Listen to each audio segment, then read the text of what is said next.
All we're saying is it's eerie similar. I don't know about that. I think he's a distant relative. I can get inside my tub/shower. Thank you very much. Unlike Mr. Taft. So today, Matt and I forgot to apologize for not being here last week. Jesse had to work on the cover about Marcus Damas that I'm sure all of you read and saw, the Mr. 1000 cover. So we were unable to record since we were missing members of our staff, and we're both very busy last week. But now we have the new and improved camera. We're not shooting on the DSLR anymore. Woo. So shout out for getting the camera fixed. It's always good. So today we're going to talk about Terrence West, everyone's favorite former Towson player. And we're also going to be talking about some acquisitions that the Orioles have made, getting some baseball talk here, even though it's snowing outside. We can still, it's never too early to start thinking about baseball, I guess. Man. And we're also going to talk some Wizards. So first, Matt, let's start off with Terrence West. He ran a pretty solid 4.59 40-yard dash at the combine. It's not amazing, but his running style is definitely not speed. But what do you think obviously at this point, it looks like he's definitely going to be drafted. It's just a matter of how high people think he's going to go. So what are your thoughts on it? Well, let's go first. No offense, it's 4.54. Oh, you don't want Terrence, commenting on the YouTube page and saying, "Hey, excuse me, you cut that 5/100th of a second." 4.54 for Terrence. Well, he's 220 pounds. He's that type of back that's going to be really strong, and it's not expected for him to run. I think it was a 4.29 that Dre Archer ran or something. But for him, he wanted to be somewhere around that 4.5 range. So I would say 4.54 for him has to be a good thing. And from everything I'm reading, I've been reading CBS Sports, a couple other articles from other outlets. They seem to think that Terrence's stock is rising. I've even heard people mention the second round for Terrence, which if he gets drafted in the second round, that's a huge thing for him, a huge thing for Towson. There's only one other FCS guy that I know of right now who is even thought about being drafted somewhere close to that, and that's Jimmy Garoppolo. Jimmy Garoppolo, who's also had his stock rising. I was watching SportsCenter today, and Chris Mortensen dropped Jimmy Garoppolo. I was like, whoa. So FCS is getting some love out there. But for him, I can't see that being a bad thing. His other things that he did the combine, he had 16 reps on the bench press. I can't remember how many pounds it is, but for Terrence, that's about average, maybe even slightly below average. I was hoping that he would get higher than that because he is that type of strong running back, but I think speed is going to matter for him, and he's not one that's like lateral speed. He can break tackles and cut really quickly. He's very agile. So to have 4.54 speed after you break a tackle and have that agility, it's setting up to be a good thing for Terrence, but who knows what will happen when he actually gets to the NFL. Yeah, I read from Jason Lockenfor's article that refers to Towson as a commuter school, which I thought was kind of funny. Jason. I know. And, well, in my opinion, we still are a commuter school, but Towson wouldn't have you think that. So I just thought that's just a totally random side note. But when I was reading that article, it said that he interviewed with 15 teams, including the Ravens. Yeah. And I think that this, as much as it pains me to say, I think the Ravens are probably going to go out of their way to get him. Especially, not to make light of the Ray Rice situation, but if that turns out to not be so good for Ray, and even if he's suspended for only like half the season, or who knows what's going to happen with his court appearances, all that stuff. But in the event that they are looking for a running back, I could see them like reaching in the second round or taking him as fast, trying to move up maybe in the third round to take him, because he's already said in that article he told Lockenfor that he would love to play for the Ravens. Obviously, he's a Baltimore guy. This is where he grew up. So it is actually a really good fit for him, as sad I would be that I would have to root for a Raven. That's right. But I do think that it would be a really good fit for him, and he kind of fits the body type of Ravens running back. If you look at Jamal Lewis and the Ray Rice body type, it pretty much, Terrence's measurables pretty much line up exactly with that. Yeah, if he got drafted by the Ravens, I would be very excited. Since he's not a Towson football player anymore, I can be excited for him. Had to hold back, but he fits well with what the Ravens need. Last year, the Ravens had Ray Rice and had Bernard Pierce, both of which aren't the strongest running backs in the world, and they couldn't break a tackle to save their lives last season. So if you want someone to break a tackle, I'd say Terrence West is probably one of the best people in the draft for that. And I mean, they've been talking to Carlos Hyde out of Ohio State. Jeremy Hill's in that category too. And Andre Williams, I think, too. Yeah, Andre Williams, and I think was it Kadeem Carey? Yep, from Arizona. And Terrence was one of the fastest of that group. I think Andre Williams was a little bit faster than him, and Carey was a little bit faster than him. But he outran Hill, and he outran Hyde. So we have a fast back who can break tackles, which is kind of like the prototype that the Ravens need right now. And I don't know. It would be the Ravens aren't one to reach. They're usually good with picking players where they line up, but I don't know. They got a mid-second round pick. I think he'll be available mid-second round.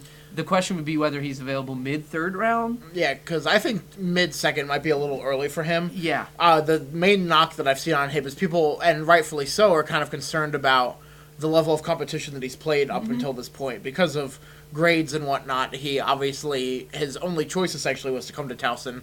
And the defenses that he's going to play in the FCS obviously aren't nearly what you would be playing in the SEC or even the ACC or AAC, whatever it is now in college football. No. Yeah. So obviously the level of competition isn't going to be on par with the Andre Williams or Kadeem Careys or Carlos Hydes of the world are going to be facing. So I think mid-second might be a little bit too early for him. Yeah, I would say that. I mean, we're homers, but mid-second's a little high. I would say if he's there mid-third, that's a steal for the Ravens. I would say. I couldn't see them not drafting him unless for some reason they pick a running back in the first 2 rounds, which I don't think they need it that badly. I think they need other things, maybe like a tight end wide receiver or offensive lineman. I think they need that more than they need a running back because if Ray Rice is suspended, you have Pierce. I don't know if Bernard Scott's coming back, but I think you can make do with that for, I don't know, half a season. But if he's there in the 3rd round and Ozzie Newsome doesn't pick him, I'm going to be a little sad. I want to wear my Terrence West Ravens jersey around, okay? Because we're just going to go off on a... Could you imagine how quickly those would sell to Towson students? It would be awesome. I mean, we should have... Well, I don't know if we ever do. Did we do a story on Terrence West? Like a feature? He never got a cover, but he got various stories throughout his time. The story for him, if he became a Raven, even if he made the NFL, which he's going to do, he grew up in the streets of Baltimore. Not many people are able to kind of get out there and be like a superstar in the NFL or something like that. He even didn't get as many offers for D1 as he'd like, so he had to take a year off of school. He worked at, I think, a shoe store, and just didn't even play football. He worked out the whole year. Eventually got an offer from Towson, accepted it, had to ride 2 different buses to get to Towson at like 4 a.m. in the morning his freshman year. And it's just, if he makes the Ravens, it's a great story. I guess he Instagrammed it, so I can say that. He just today, I think, moved into his new apartment in Harbor East. Yeah, he did. He tweeted that, so that's kosher. To go from where he lived when he was a kid, now he's in the same town in this like nice high-end apartment place, Harbor East. It's one of those rags to riches stories that you love. Yeah. And he's from Towson, and he could be on the Ravens. I'm getting a jersey. I don't know. Unless you're on the Steelers, Terrence, I'm getting your jersey. That's all I'm saying. Well, the good news is the Steelers don't really need a running back. Yes, that is great news. So I guess that probably pretty much sums up where we're at with Terrence right now. The downside of him going in the 3rd would be that we would have to watch that deep into the draft. Usually with the NFL draft, I ride for about the first round and a half, 2 rounds, and then I kind of drop off after that. But I'll keep watching it until he gets picked. Yeah, the Ravens... And with the new schedule now, isn't the first round one night, and then they do the 2nd and 3rd the next night? So I think you even have to break it up over 2 days. That doesn't surprise me if the NFL would do that. I think that's the new thing this year. Yeah. Another just short thing. The Ravens aren't... they don't hesitate to pick local guys. Like Torrey Smith picked him. Laquan Williams was from Maryland. Was it Furstenberg or the tight end from Maryland that they just picked up? And they brought in to training camp last year. They brought in Grant Enders and Shepard. Shepard's on their training squad right now. So I don't know. Something to look out for. That's in April though, so we'll be talking about it up until, or is it May? I think it's actually May now. Yeah, they moved the draft back until May. So so we got plenty of time. About. It should be exciting. So next we're going to transition in, but we're actually talking about 3 sports today, so kind of moving along pretty quickly. But next I want to talk about some NBA. obviously, as everybody knows by now, Nene for the Wizards is going to be out for at least 6 weeks, somewhere in between the 4 and 6 week range with a knee sprain. Obviously, this is like terrible news for the Wizards. He's not the most talented player, but besides John Wall, he's the second most valuable player, I would say. I think Bradley Beal's obviously more talented. You could even make the case that Gortat is more talented, but the Wizards are pretty bad when he's not playing. So what do you think their chances? Do you think that they have a chance now? Because pretty much all Wizards fans cared about this year heading in is making the playoffs. Winning a first round matchup would be nice, but it's probably not going to happen. As long as we make the playoffs, I think that most people would be pretty happy with that. So do you think that with this injury, which essentially brings them up to the last week of the regular season without Nene, do you think that there's a chance that they fall out of the top 8 seeds? I think it would be really difficult with the way that the Bobcats right now are in the 8th slot, and there's 7 games under 500. Gary Neal, Bobcat, just throw it out there. Yes. But I can't see them not making the play. I know Nene is very important to them, but they have Beal, they have Gortat, they have John Wall, who's, he's a budding superstar if he isn't already. I can't see them. They're 5 games up on 8th? I think so. Or at least they were yesterday. To drop 5 games, I can't. The East is awful. And they have a very winnable schedule coming up. Yeah. I think tonight they might play the Bobcats tonight, actually. Oh. I should have looked at the schedule before we talked about this. That's my fault, obviously. But I was talking to Jesse about the schedule the other day, and some of their upcoming, the toughest team that they have coming up is the Grizzlies. And, the Grizzlies are, fine, but they're, the toughest opponent that they have they play the Heat, obviously, because they play the Heat and the Pacers mixed in, but they play, in the next, month, they play the Magic twice, they play the Celtics twice, they play the Bobcats twice, they play the Bucks one time. So they have some very winnable games coming up that if they just play, they have a tendency this season to play down to their competition. Yes, they do. If they play like they did against the Cavaliers, they'll be fine. Yeah, they do have favorable matchups, and the teams that are behind them, they're just bad. The Eastern Conference. Yeah, the Hawks aren't going to get any better anytime soon. Yeah, the Eastern Conference is just bad. Other than maybe the top, I guess. Well, really 2. Yeah. Who are we kidding? The Pacers and the Heat, and then it's kind of everyone else. But the third seed right now is the Raptors, and I think they're 3 games over 500. Yeah, Grievous Vasquez from Maryland. Yeah. I can't see them dropping 5 games off of 8th place. I know Nene's good, but they have some good players, and I can't see them slumping that much. I think they'll cruise in. I could see maybe a 7 seed or something like that, where they would definitely be out of the first round. If they get 6 or higher, I give them a chance. But I give them a chance. I don't give them a chance against the Raptors because they played the Raptors poorly. Well, yeah, that's this true. season. But if they get somebody like the Hawks, or who else? Then would that give us? The Raptors would be 3. Where's Brooklyn? Oh, that's true. They could beat Brooklyn in a 7-game series for sure. Yeah, I would give them a chance. Indiana, Miami. Sorry, Washington. If you draw them, well, hopefully you'll get a game. That would be nice. But yeah, I think their goal right now though is to just end up above the 7th seed. Yep, and I think that's a good goal to shoot for. And I think, but I think they can get there without.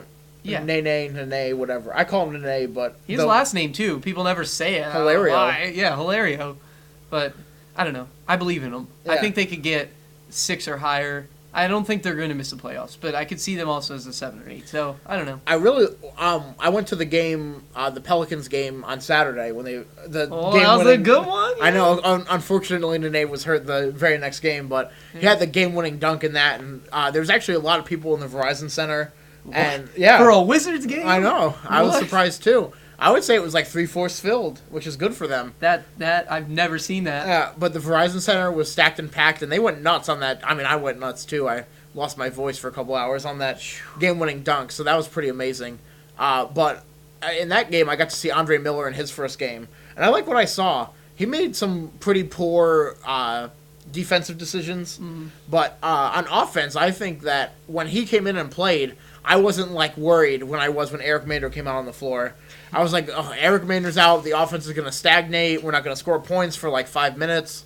And we just have to hope that we force some turnovers or some stops on the defensive end.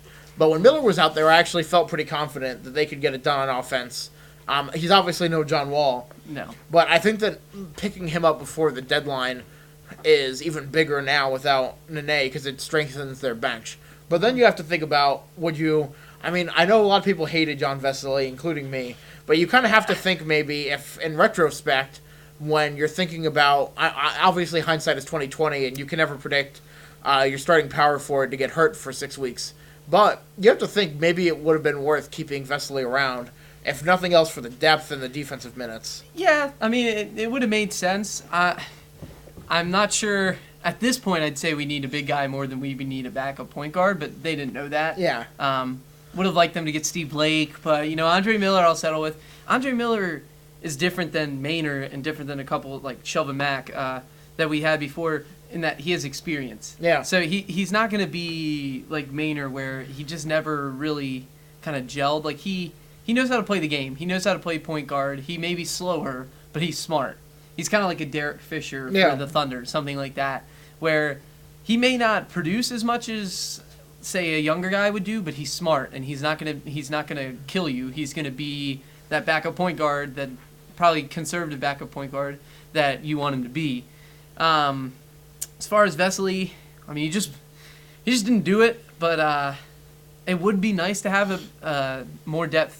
Now we have Kevin Seraphin. It's going to be... I guess we'll start Booker and Gortat and then have Seraphin come off the bench. But then you really just kind of... Who else do you play then at power forward? Your options are kind of out then. Well, I mean, Al Harrington, but he's always a question. Yeah, he came in the last couple games, but... I mean, he's going to have to now. He's got no other choice. He said he was out of shape or something, but... No, I'm shocked by that. I don't know. It'll be interesting to figure out what they're going to do, but...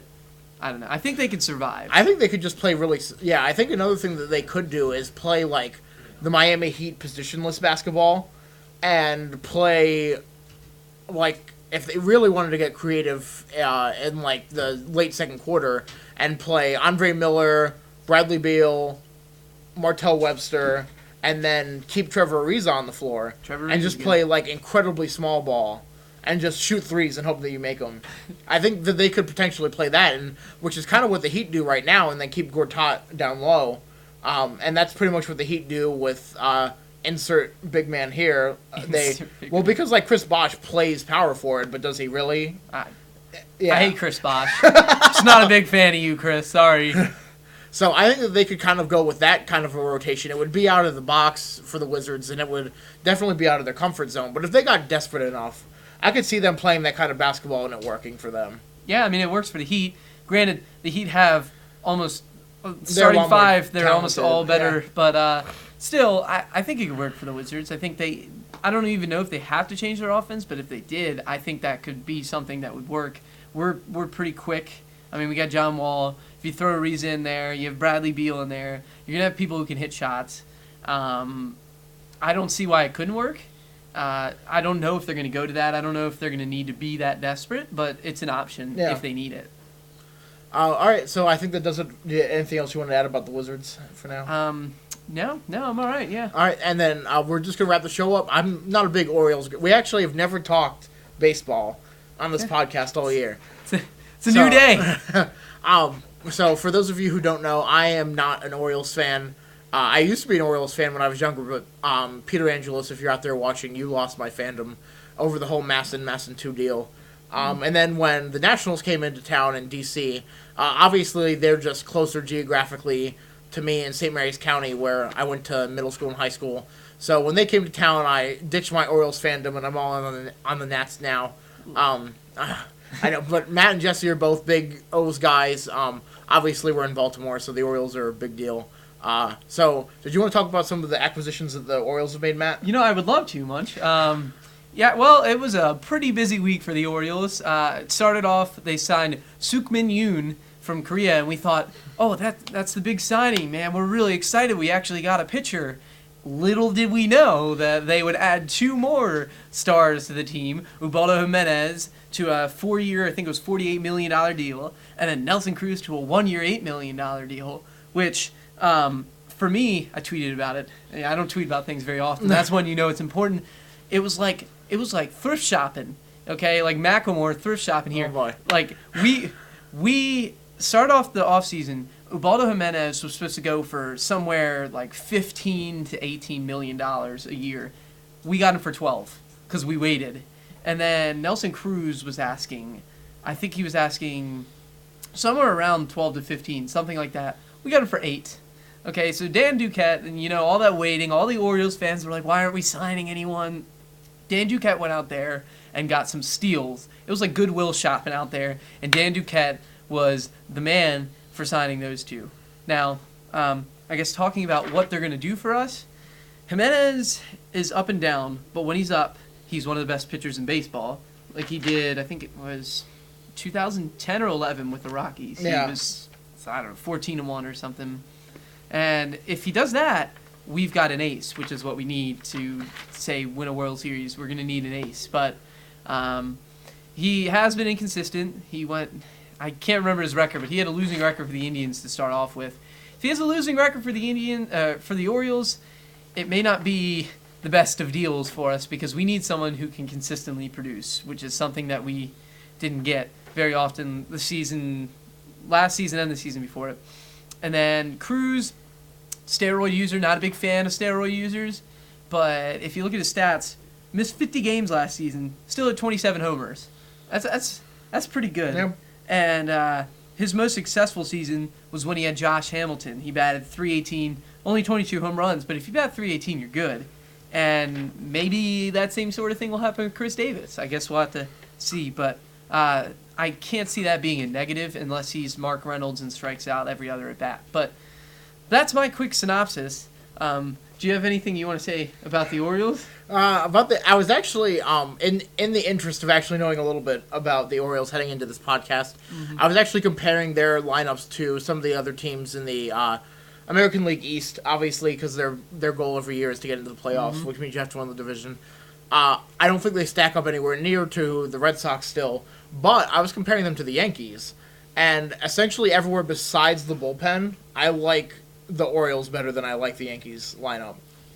Yeah, The only place that gets a little fuzzy is depending upon what you think of Matt Wieters as. I like Matt Wieters. I saw him play in the Cape Cod League. Whoa, Cape Cod League. Okay. My family and I go on vacation there a lot, and the Cape Cod League games are always fun to watch. And so I actually have a T-shirt signed by Matt Wieters. Really? Yeah, and this was before he got drafted by the Orioles and all that stuff. So I try to keep tabs on Matt Wieters just because I think it's cool. But I think Wieters is talented, but I think the only place that it gets sketchy between comparing the Yankees and the Orioles is a catcher, because the Yankees have Brian McCann, who used to be on the Braves and is a pretty solid catcher. So I think that that was the only position that I looked at, and I really had to think about which team really had it better. Mm-hmm. Especially with them losing Robinson Cano now. They already lost Mariano Rivera.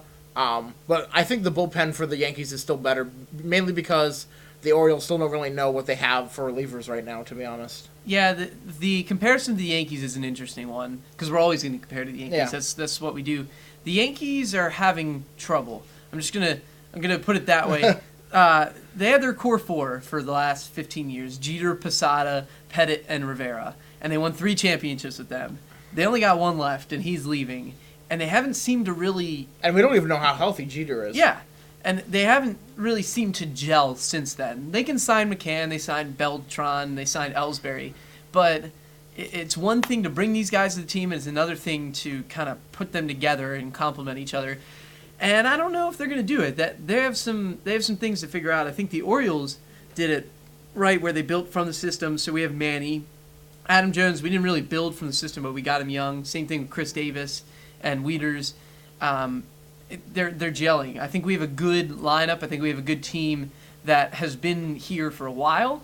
So I think offensively, I think we're better, even though they did sign McCann, Ellsbury. Well, I think some of the positional matchups don't really match up. Maybe I misspoke when I was first explaining it. Mm-hmm. But I think that if you compare position by position, then there's going to be some disparities between the Yankees where the Yankees might be better in certain spots than the Orioles.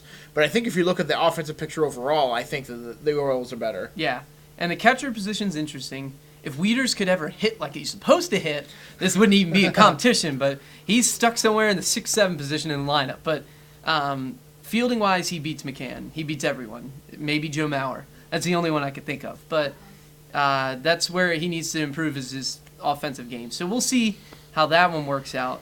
But the bullpen's another question mark. We signed Ryan Webb, who that was like our first signing and people forgot about, but he is supposed to be something. We signed him $2 million, so hopefully that's good. Troy Patton's out for 50 games. That's not going to help us. Sukmin Yoon, who was a starter in Korea but then changed to a reliever, that could be someone who might step up in the bullpen. And then closer, Tommy Hunter, question mark. I'd say our biggest question mark is bullpen, but I still think that we're a much better team than we were last year at this point. So, hey, promise, hopefully we'll make the playoffs again, and I'll get all excited. Yeah, it'll be great. Well, in the interest of time, I guess we should wrap it up here. We don't want to keep you guys for too long. Yep. But appreciate you guys tuning in. I don't think there's anything really big with Towerlight stuff I need to fill you in on, but got a lot of upcoming sports covers. Matt's working on a story about the swimming and diving team and their upcoming performance of the CAAs, and then Jesse will be working on a preview for the Colonial Athletic Association, or Catholic to some, the Colonial Athletic Association tournament that's going to be held in the Baltimore Arena, First Mariner Arena, whatever you want to call it, but only a few minutes away from campus, so if anybody is free that weekend, it's March 7th through the 10th. Yep. Yeah. So if anybody's free that weekend, I highly recommend that you go out and get some tickets. They're pretty affordable, and come on and cheer on the Tigers. I'm hoping that the school might come through with something and maybe get some discounted tickets.